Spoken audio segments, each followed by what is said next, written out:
இந்த 4 நூல்களின் படைப்பாசிரியர் நம்மோடு இந்த அரங்கில் இல்லை. நான் இங்கேதான் வந்திருக்கிறார் என்று எண்ணி வந்தேன். வந்த இடத்திலே பெரு வியப்பு. அவர் தொலைக்காட்சியில் வெகு தூரத்தில் இருந்து கண்டம் விட்டு கண்டம் தாண்டி இருந்து கொண்டு நம்மை பார்த்து கொண்டிருக்கிறார், கவனித்து கொண்டிருக்கிறார், நம்மை வாழ்த்தி கொண்டிருக்கிறார். அவர் போன இடத்திலே பொருளீட்ட வேண்டும், இன்னும் பொருளாதாரத்தில் மேம்பட வேண்டும் என்ற கனவுகளோடு இல்லாமல் அன்னை தமிழை நேசிக்கக்கூடியவராகவும் முற்போக்கான திராவிட அரசியலை, சமத்துவ அரசியலை முன்னெடுக்கக்கூடியவராகவும் தொடர்ந்து எழுதி கவிதை நூல்களை படைக்கக்கூடியவராகவும் தன்னுடைய ஆளுமையை வளர்த்து கொண்டிருக்கிறார் என்பதை பார்க்கிற போது வியப்பு மேலிடுகிறது. அவரை எப்படி பாராட்டினாலும் தகும். மனமாற பாராட்டுகிறேன், வாழ்த்துகிறேன். அவர் இதுபோன்ற இன்னும் பல படைப்புகளை தமிழுக்கு, தமிழ் மண்ணுக்கு, தமிழ் சமூகத்திற்கு வழங்க வேண்டும். அத்தகைய ஆளுமையை அவர் வளர்த்து கொள்ள வேண்டும்.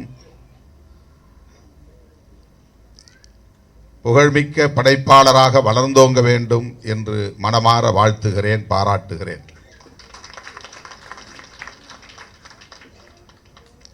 இந்த நிகழ்ச்சியை முடித்துக்கொண்டு நான் இன்னும் சில நிகழ்ச்சிகளில் பங்கேற்க வேண்டும். ஏறத்தாழ 400-500 பேர் கட்சி அலுவலகத்தில் காத்து கிடக்கிறார்கள் என்று தோழர்கள் வலியுறுத்தி கொண்டே இருக்கிறார்கள். விரைந்து செல்ல வேண்டும் என்று காலையில் இருந்து காத்திருக்கிறார்கள். நம்முடைய ரேகா அவர்கள் நிறைய பில்டப் கொடுத்து அண்ணன் எதுவோ பேசப் போகிறார், நீண்ட நேரம் பேசப் போகிறார் என்ற எதிர்பார்ப்பை உங்களிடத்திலே உருவாக்கி இருக்கிறார். நம்முடைய சட்டமன்ற உறுப்பினர் அண்ணன் அவர்களும் மிகுந்த ஆவலோடு நாங்கள் காத்திருக்கிறோம் என்கிற விருப்பை இங்கே வெளிப்படுத்தி இருக்கிறார். ஆனால் நான் விரைந்து செல்ல வேண்டும் என்கிற ஒரு பதற்றத்தில் இருக்கிறேன். அதன் பிறகு ஒரு இல்ல திறப்பு விழாவுக்கும் போக வேண்டும். இந்த 400 பேரையும் சந்தித்துவிட்டு பிறகு பாண்டிச்சேரி வரை பயணம் செய்ய வேண்டும். நாளை அதிகாலை 5:30 மணிக்கு ஒரு குடமுழுக்கு நிகழ்வில் பங்கேற்க வேண்டும். குடமுழுக்கு, கும்பாபிஷேகம், இப்படி தமிழில் சொன்னாதான் உங்களுக்கு தெரியும் நினைக்கிறேன். இந்த படைப்பாசிரியர் நம்ம குருமூர்த்தி. புரியலன்னா உங்களுக்கு, இவர் திராவிட குருமூர்த்தி, பெரியாரிய குருமூர்த்தி. அதனால்தான் மேடையில் இந்த ஆளுமைகளை எல்லாம் அழைத்து அமர வைத்திருக்கிறார்.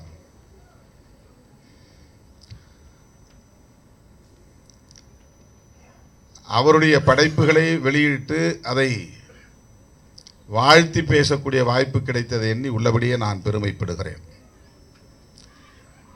இடம் தாண்டி, நிலம் தாண்டி, கடல் தாண்டி செல்லக்கூடிய பலர் நிலை மாறி போய் இன்றைக்கு உளறிக் கொண்டிருப்பதையெல்லாம் நாம் பார்க்கிறோம். இங்கேயே இருப்பவர்களும் அப்படி செய்கிறார்கள். ஆனால் எத்தனை 1000 மைல்கள் கடந்து போனாலும், எத்தனை கண்டங்களை தாண்டி போனாலும், எனது அன்னை தமிழை நான் நேசிப்பேன் என்கிற பற்றுறுதியோடு, அதைவிட உள்வாங்கிக் கொண்ட கருத்தியலில் உறுதியாக இருப்பேன் என்கிற தீவிர பிடிப்போடு அவர் இருக்கிறார் என்பதுதான் நம்மை சிலிர்க்க வைக்கிறது.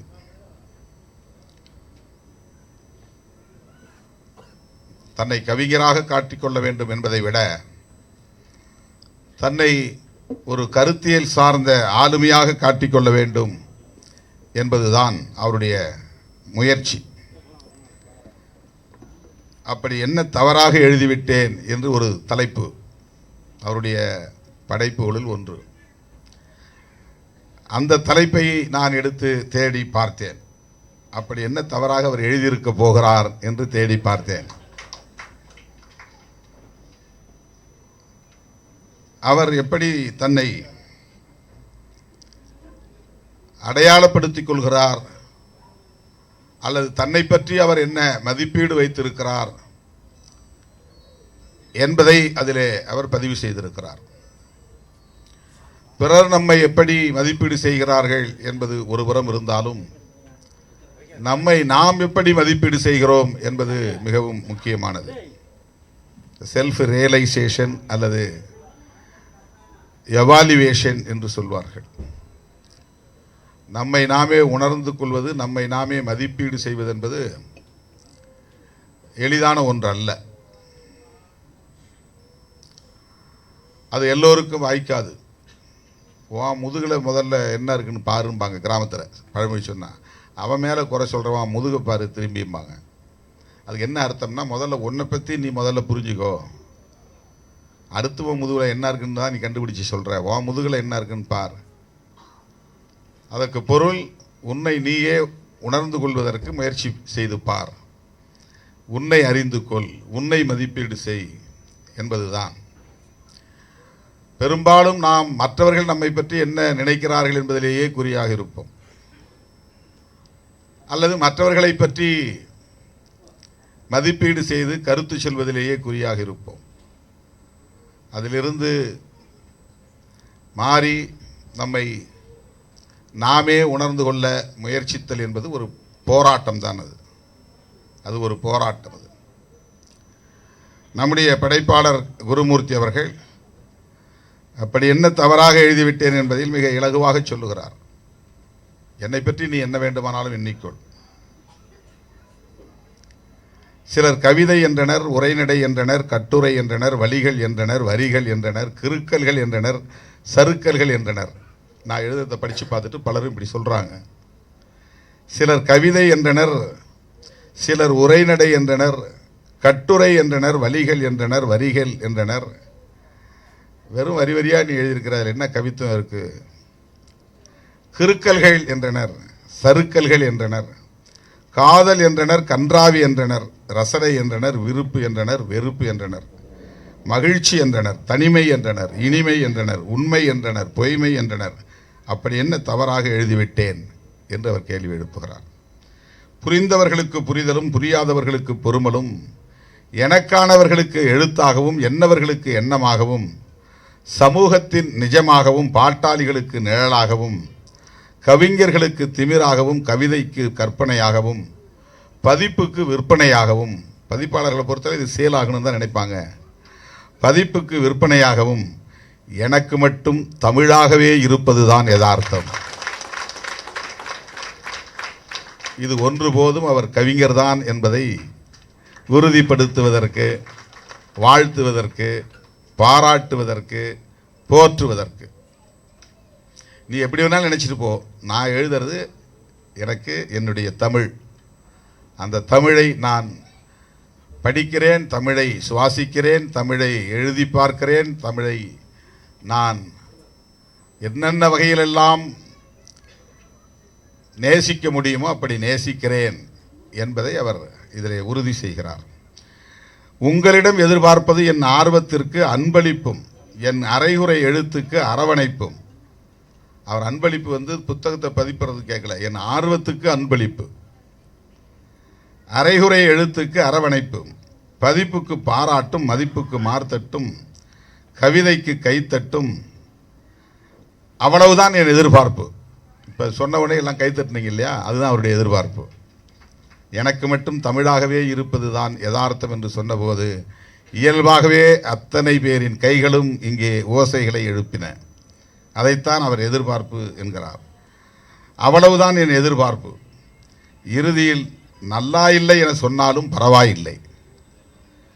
அதுக்கப்புறம் சொல்றார், ஒரு வாசிப்பும் வாழ்த்தும், வஞ்சகமும் புகழ்ச்சியும், அவ்வளவுதான், குறைந்தது புறக்கணிப்பு என்றாவது சொல்லுங்கள், நீங்கள் படித்ததாய் எடுத்துக்கொள்கிறேன்.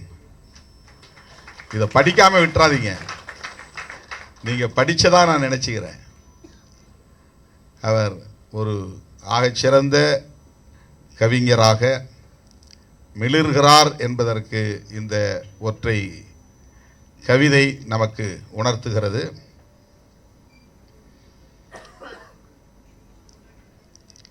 அவருடைய படைப்புகள் 4ம் ஒரே நேரத்தில் வெளியிடப்படுகிற சூழலில் அவர் நம்மோடு இந்த அரங்கிலே இருந்திருக்க வேண்டும் என்பதுதான் நமக்கு தருகிற ஏமாற்றம். அதுதான் ஏமாற்றமாக இருக்கிறது. வேறொரு சந்தர்ப்பத்தில் நம்மோடு அவர் அரங்கில் இருப்பார் என்று நான் பெரிதும் நம்புகிறேன். ஆவலோடு அதை நான் எதிர்பார்க்கிறேன். இங்கே அறிஞர் பெருமக்கள், எழுத்தாளர்கள், அவரை நன்கு அறிந்தவர்கள், அண்ணன் கோவிந்தராஜன் போன்றவர்கள், அவர் எந்த அளவுக்கு தன்னுடைய உழைப்பின் மூலம் கிடைக்கிற வருவாயை கூட எளியோருக்கு பயன்பட வேண்டும் என்று விரும்புகிறார். அந்த வகையிலே அவர் கொடை அளிக்கிறார்.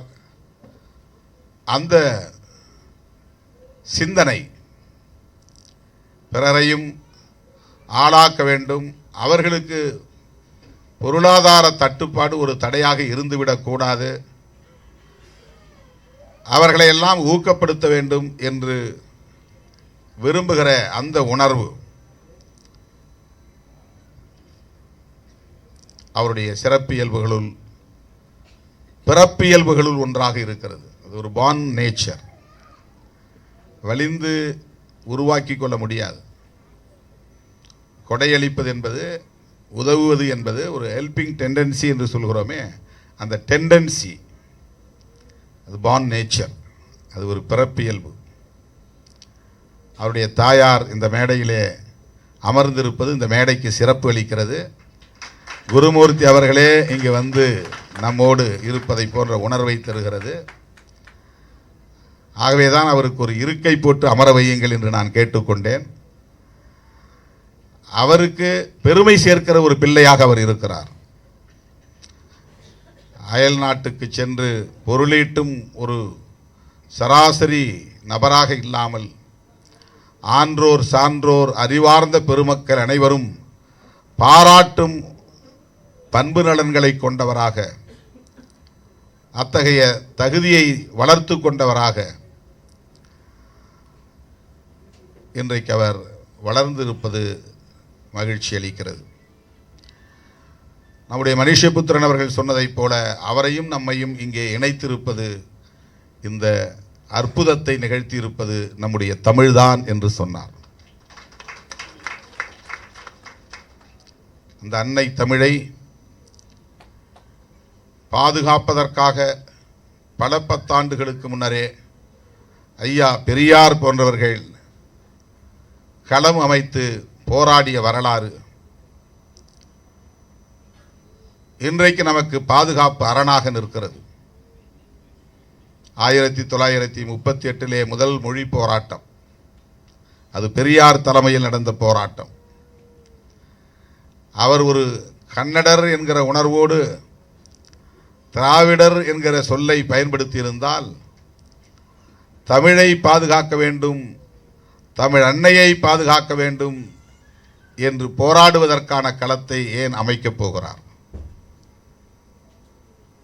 பெரியார் அடையாள அரசியலுக்கு அப்பாற்பட்டவர். நமக்கு, நம்மை போன்றவர்களுக்கு மொழி அபிமானம் இருக்கும்.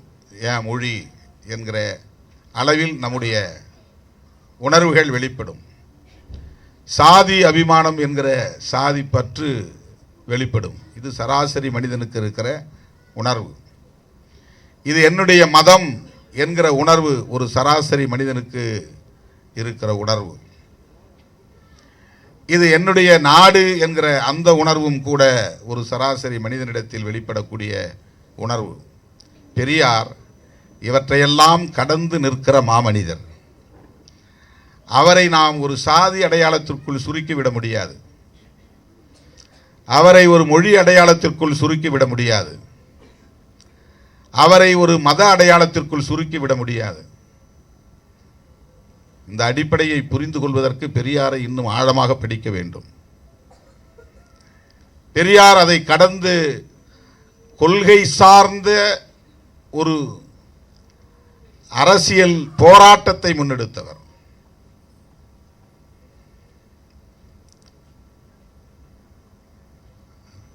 எல்லோருக்கும் கடவுள் பயம் உண்டு. ஏன் பெரியாருக்கு கடவுள் பயம் இல்லை? கடவுள் பயம் இருப்பது சராசரி மனிதனின் இயல்பு. அது என்னால் இந்த பிரச்சனைகளை எதிர்கொள்ள முடியல. இப்போ யாருக்கிட்ட முறையிட முடியும்? அப்பாவிட்ட சொன்னாலும் இது நடக்காது, அம்மாவிட்ட சொன்னாலும் நடக்காதுங்க போகிறது. யாரோ ஒரு சக்தி படைத்தவரிடம் சொல்ல வேண்டும் என்கிற ஒரு வழிமுறையை நம்முடைய முன்னோர் உருவாக்கி தந்திருக்கிறார்கள்.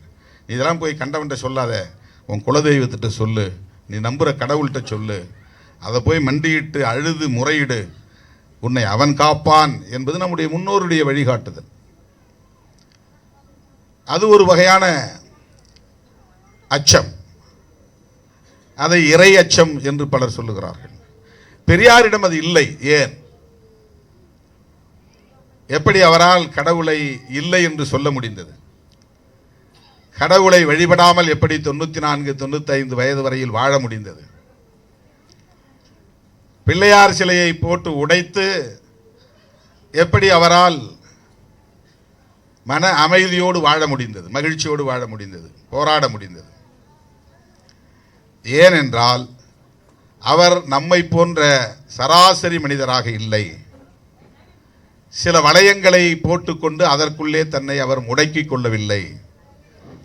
அதை தாண்டி நிற்கிறார். சமூகத்தில் நிலவுகிற பாகுபாடுகளை களைந்தெறிய வேண்டும் என்கிற பார்வை அவரிடத்திலே மேலோங்கி இருக்கிறது. பெரியாரை இப்படி புரிந்து கொண்டதால் தான் இன்றைக்கு அமெரிக்காவில் இருக்கிற குருமூர்த்தி நம்முடைய குருமூர்த்தியாக இருக்கிறார். அவர் பெரியாரின் குருமூர்த்தியாக இருக்கிறார். நம்மவராக இருக்கிறார் என்றால் நம்முடைய சாதி என்று பொருள் அல்ல, நம்முடைய இனம் என்று பொருள் அல்ல, நம்முடைய கருத்தியல் சார்ந்த அடையாளம் அது. பெரியாரியம் என்கிற கருத்தியல் சார்ந்த அடையாளம் அது. அவரவருக்கு அவரவர் நம்பிக்கை, அதிலே நாம் யாரும் குறுக்கீடு செய்யவில்லை. ஒருவருக்கு அல்லாஹ் மீது நம்பிக்கை, ஒருவருக்கு இயேசு கிறிஸ்து மீது நம்பிக்கை, ஒருவருக்கு மகாவிஷ்ணுவின் மீது நம்பிக்கை அல்லது சிவன் மீது நம்பிக்கை, அது அவரவருடைய நம்பிக்கை. எந்த ஒரு தனி மனிதரின் நம்பிக்கைக்குள்ளும் நாம் தலையிடவில்லை. ஆனால் அப்படி நான் கண்டும் காணாமல் கடந்து போக முடியாது என்கிற பொறுப்புணர்ச்சி, ரெஸ்பான்சிபிலிட்டி, அதுதான் பெரியார்.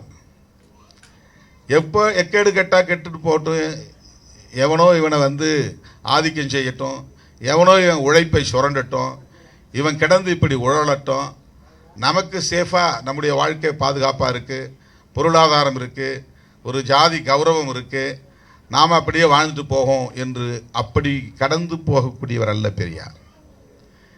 நீ அறியாமையில் கிடக்கிறாய் என்று சொல்ல, அதற்கான ஆதாரங்களை காட்ட, அதற்காகவே அவர் வாழ்க்கையை அர்ப்பணித்துக் கொண்டார். நீ இப்படி மூட நம்பிக்கைகளில் கிடந்து உழலாதே. யாரோ ஒருவன் உன் மூட நம்பிக்கையை பயன்படுத்தி சுரண்டி பிழைக்கிறான். நீ கொண்டிருக்கிற சாதி உணர்வு இன்னொருவனுக்கு பயன்படுகிறது. நீ கொண்டிருக்கிற மத உணர்வை இன்னொருவன் சுரண்டலுக்கு பயன்படுத்திக் கொள்கிறான். மத உணர்வை தூண்டிவிட்டால் எல்லாரும் ஒன்றா சேர்ந்துக்குவாங்க, அது நமக்கு பயன் தரும் என்று அவன் இதை பயன்படுத்திக் கொள்கிறான்.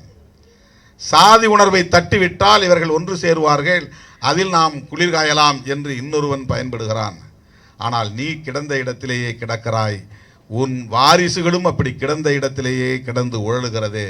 நீ பெற்றெடுக்கிற பிள்ளைகள் காடு கழனிகளில் கிடந்து உழலும் அடிமைகளாக வாழும் நிலை நீடிக்கிறது. ஆடு மாடுகளை மேய்க்கிற, சாணி வாருகிற நிலையில் தொடர்ந்து உன் வாரிசுகளே அதற்காக பிறக்கிற ஒரு சூழல் இருக்கிறது. இதிலிருந்து நீ மீள வேண்டும், நீ விடுதலை பெற வேண்டும். இதை சொல்லுகிற போதுதான் இவன் எதை கண்டு அச்சப்படுகிறானோ அதையே நேரடியாக தாக்குவது. நீ கடவுளுக்கு அச்சப்படுகிறாய், அங்கே ஒன்றுமில்லை, கடவுள் என்ற எதுவும் இல்லை, நீ அச்சப்படாதே என்று அந்த அச்சத்தை போக்குவதற்காக கடவுள் இல்லை என்று சொன்னார். அது அவருடைய உத்தி. அது கடவுள் இருக்கா இல்லையா என்று ஆராய்ச்சி செய்வது அவருடைய வேலை இல்லை. சரி, இருந்துட்டா என்ன பண்ணுவேன்னு கேட்டாங்க. அவரை நேரில் வந்துட்டா என்ன கேட்பீங்கன்னு கேட்டாங்க. இருந்தா இருக்கிறான்னு சொல்லிட்டு போறேன்னாரு. இருந்தா இருக்கிறான்னு சொல்லிட்டு போறேன், நம்பிட்டு போறேன்னு சொன்னார். இதுதான் பெரியார். அந்த பெரியார் அரசியலை, அதுதான் திராவிடம் என்று அடையாளப்படுத்தியதால் அந்த அரசியல் தமிழை வளர்ப்பதற்கு தடையாக இருந்தது, தமிழ் தேசியம் என்கிற அரசியல் வளர்வதற்கு தடையாக இருந்தது என்று அப்பட்டமான திரிபுவாதத்தை இங்கே பலர் பரப்பிக் கொண்டிருக்கிறார்கள் உள்நோக்கத்தோடு. இது பேர் திரிபுவாதம். இது அதான் அவருக்கு ஏதோ ஒரு உணர்வு இருந்த மாதிரி திட்டமிட்டு தான் தமிழன்னு சொல்லக்கூடாது, தமிழ் உணர்வை ஊட்டக்கூடாது, தமிழன்னு சொன்னால் நம்மளை எவனும் தலைவராக ஏற்றுக்க மாட்டான், நான் வந்து பிறப்பால் கன்னடனாக இருக்கிறவனை தமிழன் தலைவனாக ஏற்றுக்க மாட்டான், அதனால் திராவிடன்னு சொல்லிட்டா எல்லாரும் ஒன்றா இல்லாம் அப்படின்னு அவர் திட்டமிட்டு செய்ததை போன்ற ஒரு திரிபுவாதத்தை இங்கே பரப்புகிறார்.